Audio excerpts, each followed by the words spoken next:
भारत एक आत्मविश्वास से भरा हुआ देश है।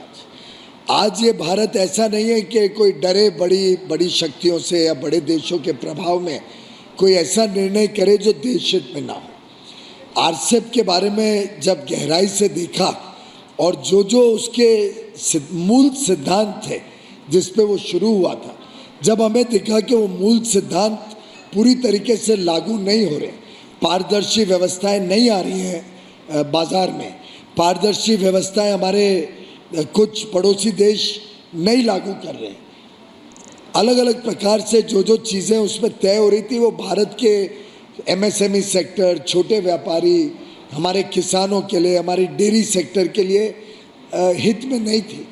तो हमने हिम्मत का निर्णय लिया कि हम नहीं ज्वाइन करेंगे, हम ठुकराते हैं। आरसेप क्योंकि बड़ा एक समूह है, क्योंकि अंतर्राष्ट्रीय उम्मीद है कि हम ज्वाइन करेंगे, इससे हम उसका भाग नहीं बनेंगे। जो देश हित में और हमारे लोगों के हित में है वही निर्णय भारत करेगा। ऐसे ही आईपीएफ में 4 पिलर्स थे, 3 में हमने ज्वाइन किया है। एंटी करप्शन का एक बड़ा प्रमुख जरूरी पिलर था, उसमें हम भागीदार हैं। रेजिलिएंट सप्लाई चेन्स, जिसमें बाजार खुले एक दूसरे के लिए और स्मूथ व्यापार हो दोनों देशों के बीच में, अलग अलग देशों में, उसमें करें। लेकिन ट्रेड का जो पिलर है, व्यापार का, उसमें हमें कुछ लाभ मिले तो हम उसमें कुछ बाइंडिंग कमिटमेंट से हमारे ऊपर कुछ अंकुश स्वीकार कर सकते हैं। अगर हमें उसमें लाभ नहीं दिखे तो हम अंकुश क्यों स्वीकार करें? तो हम और गहराई में जाना चाहते हैं। हमने कोई ठुकराया नहीं है, उसको रिजेक्ट नहीं किया, हम उसमें और गहरा चिंतन कर रहे हैं, उनके साथ चर्चा में जुड़े हुए हैं। और अगर वो हमारे लिए, हमारे व्यापार के लिए, हमारे निर्यात के लिए, हमारे भारत में जो अलग अलग तरीके से काम बढ़ रहा है, चाहे सर्विसेज हो, चाहे गुड्स हो, इनोवेशन हो, अगर हमारे हित में होगा तो जरूर इस पिलर को भी ज्वाइन करें। एक राजनीतिक प्रश्न मैं पूछना चाहूँगा बिफोर ये राजनीतिक प्रश्न ये है कि आप ये सब जो कर रहे हैं उससे रोजगार कितना होगा, भारत के दर्शक, रिपब्लिक भारत के दर्शक समझना चाहेंगे। दूसरा एक बहुत उससे जुड़ा हुआ मुद्दा है, महंगाई डायन खाए जात, उसका आप कैसे जवाब देंगे? महंगाई डायन खाए जात, एक गाना है, महंगाई डायन खाए जाते, इन्फ्लेशन, महंगाई। अरे ये गाना तो मुझे नहीं मालूम है, पर इतना जरूर मालूम है कि महंगाई आज पूरे विश्व में सभी देशों को परेशान कर रही है। लेकिन आप परिप्रेक्ष्य में देखें तो यूनाइटेड स्टेट्स ऑफ अमेरिका, जहाँ साधारणतः 1.5-2% महंगाई होती थी तो हाहाकार हो जाता था, वहाँ पे आज 10%, 9% महंगाई। यूरोप हो, इंक्लूडिंग यूके, अलग अलग देशों में महंगाई की समस्या और खाद्य पदार्थों पे भी बहुत गहरी है। पहले के मुकाबले लगभग 4 गुनी और 5 गुनी महंगाई है। भारत में तो 2014 के पहले डबल डिजिट इन्फ्लेशन, यानी 10, 11, 12% बड़ा ही नॉर्मल, साधारण माना जाता है। महंगाई को लोग सोचते थे अब ये तो we are doomed to it.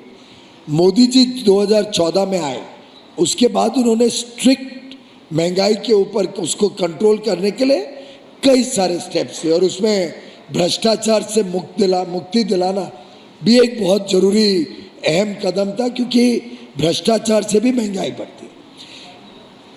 उसके कारण जो महंगाई पहले एवरेज 7-8% होती थी, हमारे 8 साल के कार्यकाल में आज की भी महंगाई देखें तो एवरेज औसतम लगभग 4.5% महंगाई पिछले 8 साल में रही है, जो ऐतिहासिक लो है, इतना लो कभी नहीं रही है। और आजकल की महंगाई जो देखें तो भी 6.5-7% तक गई है। तो जो महंगाई डबल डिजिट पे नॉर्मल मांगी जाती थी, उसमें भारत में आज भी हम उसको नियंत्रण में रख पाए। 6.5-7% पूरा विश्व ईर्ष्या करता है भारत के ऊपर कि आपने कैसे इतना संतुलन रखा है, महंगाई कैसे इतनी कंट्रोल में रखी है। जब तेल की कीमतें 2 गुनी हो गई, 2.5 गुनी हो गई, एडिबल ऑयल्स की कीमतें विश्व बाजार में महंगी हो गई, दालों की, फूड ग्रेन्स की, हर चीज़ की, लोहे की, एल्यूमिनियम की, कॉपर, आप जो चीज़ निकालना, कीमतें 2 गुनी, 3 गुनी, 4 गुनी। पर हमने लगातार उसको मॉनिटर किया, लगातार उस पर जब जरूरत पड़ी उस पर इमीडिएट एक्शन लिया, कभी इंपोर्ट्स अलाउ किया, कभी इंपोर्ट ड्यूटी कम की, देश में उत्पादन बढ़ाया, हर यथासंभव काम करके हमने महंगाई को नियंत्रण में रखा है। अब उम्मीद है कि आने वाले दिनों में ये और घटेगी और जो रिजर्व बैंक की 4 से 6% की एक टारगेट है बैंड ऑफ इन्फ्लेशन, उसके अंदर आ जाएगी। ये भी मोदी जी ने किया था। 2014 के पहले रिजर्व बैंक का कोई मैंडेट नहीं था, महंगाई को रोकने के लिए सख्त कदम लेने का मैंडेट नहीं था। 14 में हमने उनसे चर्चा करके और फिर एक MOU साइन हुआ सरकार और रिजर्व बैंक के बीच, जिसमें उनको मैंडेट किया गया कि आपकी जिम्मेदारी है कि आपको इसको 6% से कम रखना है। दूसरी अच्छा, प्रधानमंत्री जी ने एक और बात की, क्योंकि बेरोजगारी का मैंने पूछा था प्रश्न, उसमें जोड़ रहा हूँ, you can take it from there. प्रधानमंत्री जी ने आज समरकंद में एक और बात कही कि भारत एक टास्क फोर्स बनाएगा यूनिकॉर्न्स पे, कि क्यों हमारा इकोसिस्टम इतना अच्छा है, और फिर हम साझा करेंगे पूरी दुनिया से कि कैसे इतनी बड़ी कंपनी इतनी जल्दी बनती हैं। $1 बिलियन 8,000 करोड़ की कंपनी जल्दी से बन गई, पिछले 100 बन गई है कुछ महीनों में, एक साल में। तो बेरोजगारी लोग सोचते हैं कि सरकार नौकरी नहीं दे रही इसलिए बेरोजगारी है, पर ये आंकड़े कहाँ हैं, थोड़ा बताइए। सबसे पहले तो अभी माननीय शिवराज जी ने भी कहा, भारत कोई ऐसा देश नहीं है कि जो हमारी सफलता है वो बस हम अपने पास ही रखें। हम वसुधैव कुटुंबकम में विश्वास करते हैं। उस विचार से माननीय प्रधानमंत्री जी ने ये ऑफर किया कि जो और देश हैं और ख़ासतौर पे जो विकासशील देश हैं, डेवलपिंग कंट्रीज़, अगर वो भी अपना स्टार्टअप का इकोसिस्टम बढ़ाना चाहे तो भारत उनकी मदद करेगा।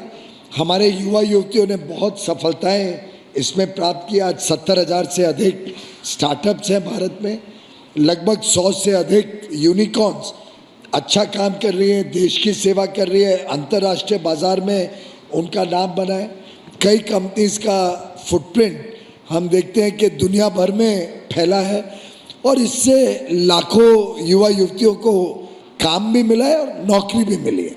और हर एक को कोई, आज के दिन हमारे युवा युवती नौकरी के पीछे नहीं भागते हैं। Today's youth wants to become a job creator. हम निर्माण करना चाहते हैं जॉब्स। और मैं कहता हूँ जो नए नए आइडियाज़ हमारे युवा युवती ला रहे हैं वो देख के सुन के सीना चौड़ा हो जाता है।